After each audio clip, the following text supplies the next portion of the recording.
दोस्तों कहते हैं ना कि यूपीएससी क्लियर करना ही एक बहुत बड़ा मकाम नहीं है जिंदगी में। एक बार आप एग्जाम क्लियर करो फिर पता पड़ता है कि समंदर कितना गहरा है।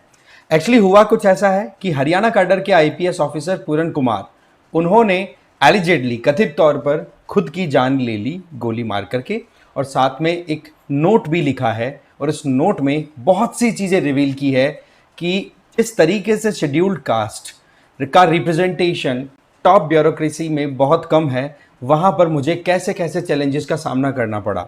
इवन मैं एक आईपीएस ऑफिसर होने के नाते जहां पर डिजर्व करता था कि जो कार्डर अलॉटमेंट होता है उसके अकॉर्डिंग मुझे सर्विसेज दी जाए, बट मेरे को नॉन कार्डर अलॉटमेंट में भी डाल दिया गया।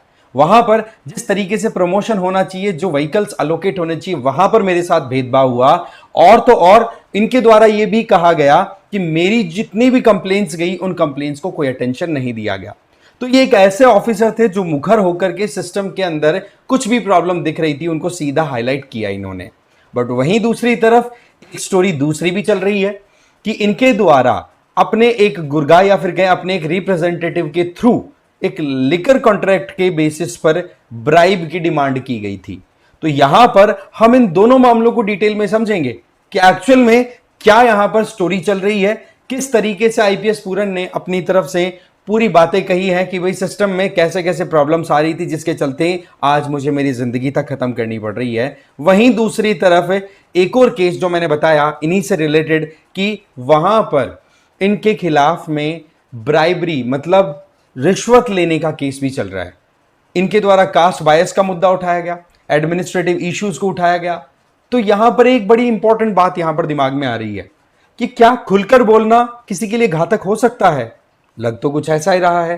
रूल्स को फॉलो करना, उन्हें बनाए रखना, क्या वो घातक हो सकता है? ऐसा ही कुछ यहां पर भी लग रहा है। देखो, चीजें तो इन्वेस्टिगेशन के बाद क्लियर होंगी, बट स्टोरी क्या है वो डिटेल में हम समझेंगे। लेकिन आगे बढ़े उससे पहले आप मुझे फॉलो कर लीजिए इस क्यूआर कोड को स्कैन करके टेलीग्राम पर। और देखो, पीडब्ल्यूआईएस की तरफ से यूपीएससी को जो भी टारगेट करके चल रहे हैं उन लोगों के लिए 2027 के अकॉर्डिंग संकल्प प्रोग्राम रन हो रहे हैं 5.0 और 4.0 दोनों के दोनों।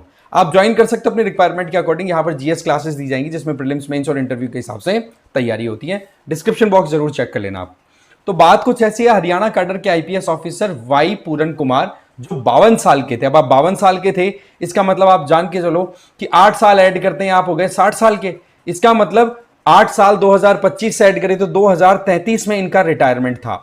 पर उसके पहले ही ऐसी क्या मुसीबत या सिचुएशन आन पड़ी कि इन्होंने खुद की जिंदगी पहले ही खत्म कर दी। इनका रेजिडेंस है चंडीगढ़ में सेक्टर 11 में। वहां पर फिर अब पुलिस का जो इन्वेस्टिगेशन है पूरी वहां पर चल रही है। इनके द्वारा कई इश्यूज को हाईलाइट किया गया था, जैसे कि एडमिनिस्ट्रेशन में जिस तरीके से हायरार्की होनी चाहिए उसका ध्यान नहीं रखा जा रहा, सीनियोरिटी का ध्यान नहीं रखा जा रहा, ऑफिसर्स के अधिकार हैं उनको नहीं रखा जा रहा, और जो फंक्शनिंग है सिस्टम की उसमें ट्रांसपेरेंसी नहीं है, उसको लेकर के इन्होंने बहुत बार सवाल उठाए थे।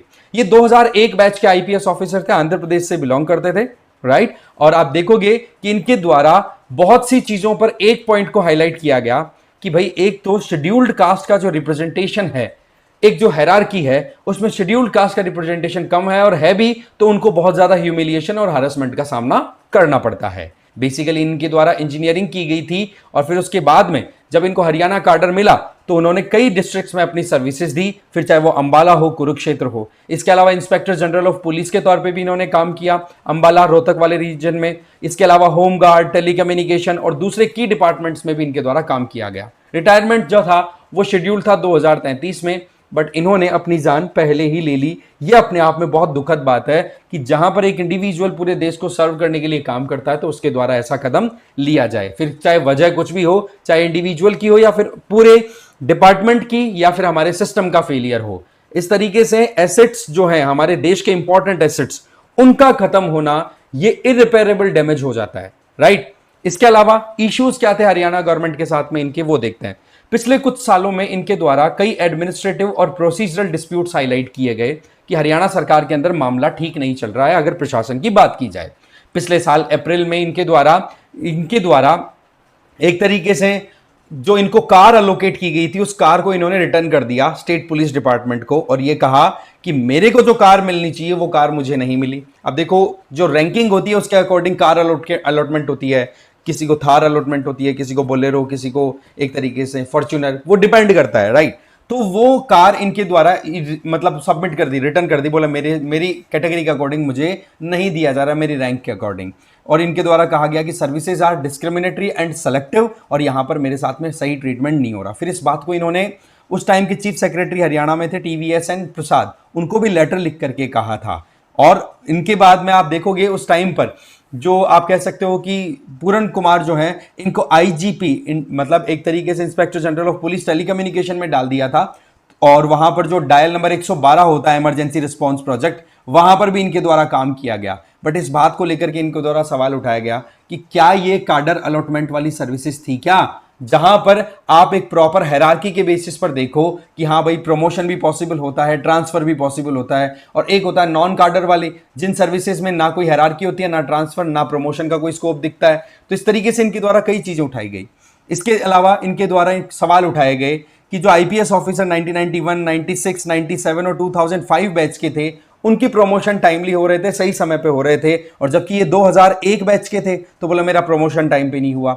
इसके लिए इन्होंने चीफ मिनिस्टर नायब सिंह सैनी को भी अपनी तरफ से लेटर लिखा और इनके द्वारा कह दिया कि ये जो प्रमोशंस आपने दिए हैं, these are illegal because they override the guidelines of union ministry of home affairs based solely on the concurrence of the finance department. तो बोले ये सारी की सारी रूल रेगुलेशन की वायलेशन भी है। तो इनके द्वारा कानूनी बात भी कही गई कि भाई एक्चुअल में रूल्स क्या कहते हैं और सरकार हरियाणा की है वो कर क्या रही है।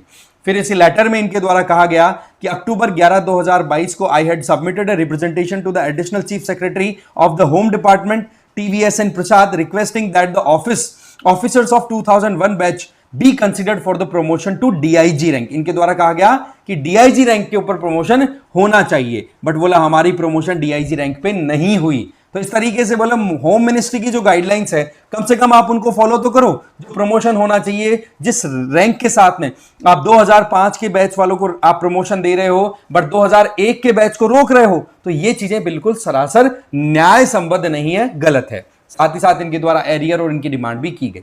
फिर इनके द्वारा कास्ट बायस को भी हाईलाइट किया गया। अपना जो ये सुसाइड नोट इनके द्वारा लिखा गया है इसकी बात करें, या फिर इनके जो डिफरेंट कम्युनिकेशन हुए गवर्नमेंट के साथ में उनके द्वारा देखें, तो इनका यह मानना था कि इनका representation up to the mark नहीं था जिस तरीके से इनको मिलना चाहिए था इनकी परफॉर्मेंस और इनके काम के अकॉर्डिंग, क्योंकि इनके द्वारा हाईलाइट किया गया कि मैं एक एससी कैटेगरी से बिलोंग करता हूं। यह बात इनके द्वारा कही गई। बोला स्टेट का जो होम डिपार्टमेंट है वो मेरी कोई भी क्वेश्चन और मेरे सवालों का जवाब प्रॉपर्ली दे नहीं रहा है। इसके अलावा कुमार ने यह भी आरोप लगाया कि मेरे को कास्ट के बेसिस पर बहुत डिस्क्रिमिनेशन का सामना करना पड़ा। जो आईपीएस ऑफिसर 1997 बैच के थे उनको सारी चीजें एडवांस में, उनकी पे और उनकी जो पोजीशन है, इंक्रीमेंट है, वो सारी चीजें एडवांस में कैलकुलेट हो रही थी, पर मेरे साथ में बहुत ज्यादा बायसनेस मैंने नोटिस की है।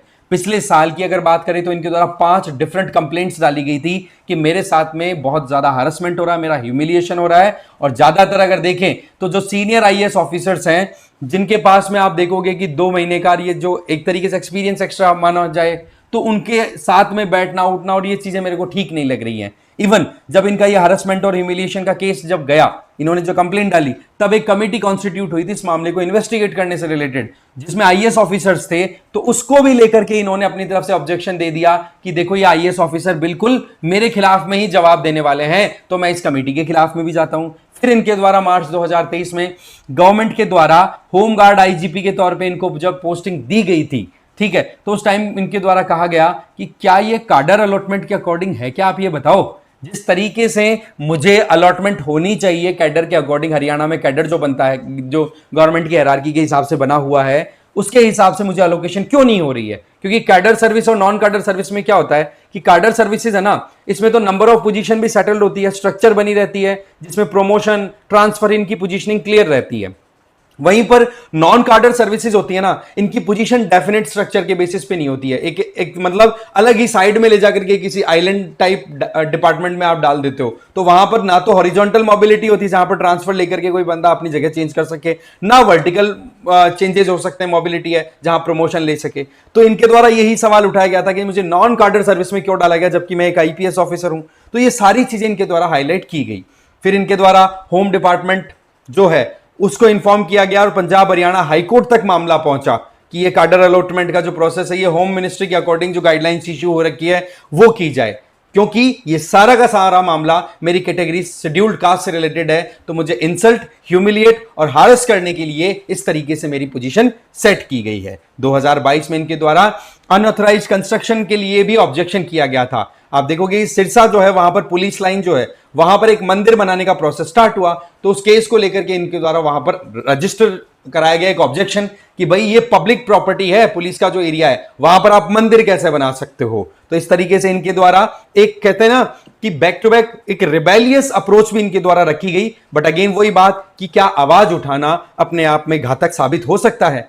इनकी वाइफ है अमनीत पी कुमार, ये बेसिकली सीनियर आईएएस ऑफिसर हैं। अभी करंटली वाइफ जो है इनकी वो जापान की विजिट पे है। हरियाणा चीफ मिनिस्टर जो नायब सिंह सैनी है उनके साथ में पूरे डेलीगेशन में गई हुई है, बट पीछे से इनके पति ने यहां पर एक तरीके से खुद की जान ले ली। तो ये एक सिनेरियो यहां पर उनका लेटर और एक तरीके से उनकी पिछली जो प्रीवियस हिस्ट्री रही उसके हिसाब से है। बट वहीं दूसरी तरफ है मनी कंट्रोल की रिपोर्ट के हिसाब से देखें तो इनका एक लिंक बन रहा है रोहतक ब्राइबरी केस से भी।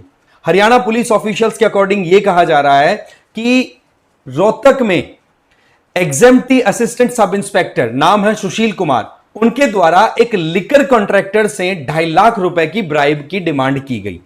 उस ब्राइब का बस जब इन्वेस्टिगेशन हुआ तो पता पड़ा कि आईजीपी पूरण कुमार जो हैं उनके द्वारा सुशील कुमार जो कि यहां पर ये ब्राइब की डिमांड कर रहा था, इस सुशील कुमार को उस कॉन्ट्रैक्टर से मिलाया गया और कॉन्ट्रैक्टर को कहा गया कि सुशील कुमार के साथ में आप कोऑपरेट कीजिए।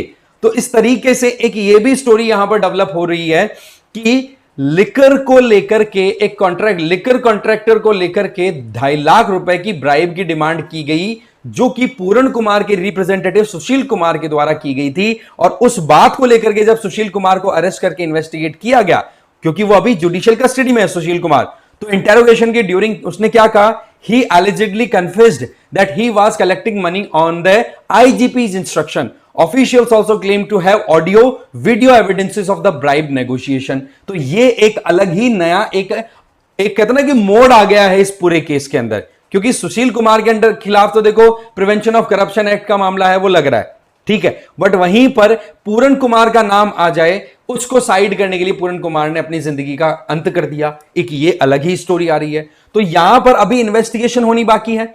बाकी जो कुछ भी चीजें हैं उनमें हमें कुछ चीजों पर तो ध्यान देना होगा। नंबर 1, इस सिस्टम में वाकई में क्या कास्ट को लेकर के, हमारी कैटेगरीज को लेकर के डिस्क्रिमिनेशन है, ये मोर और लेस पूरण कुमार की जो एक तरीके की स्ट्रगल थी उसमें दिखाई पड़ता है। दूसरा सबसे इंपॉर्टेंट चीज कि क्या करप्शन वाला मामला यहां पर आ रहा है, तो करप्शन इतना ज्यादा हो रहा है जिसके चलते एक इंडिविजुअल अपने डिग्निटी को बचाने की कोशिश करते हुए अपनी जान ही ले ले। देखो ये एक इंपॉर्टेंट लेसन है यूपीएससी एस्पिरेंट्स के लिए कि जब आप तैयारी करते हो ना तो अब आपको जो वैल्यू सिस्टम सिखाया जाता है उसको आप बिल्कुल भी ना भूलें। और एक चीज हमेशा ध्यान रखें कि गलत तरीके से आप हो सकता है 5 साल फल फूल लें, पर अगर सही तरीके से चलोगे तो स्ट्रगल तो आएगी, पर 50 60 साल तक आपको कोई भी हाथ नहीं लगा पाएगा। तो लंबी पारी खेलने के लिए देखो वैल्यूज को कॉम्प्रोमाइज नहीं करना चाहिए। बाकी तो देखो इस केस के अंदर जो कुछ भी आगे आएगा हम डिस्कस करेंगे ही। अभी तो इतना ही था। Thank you very much.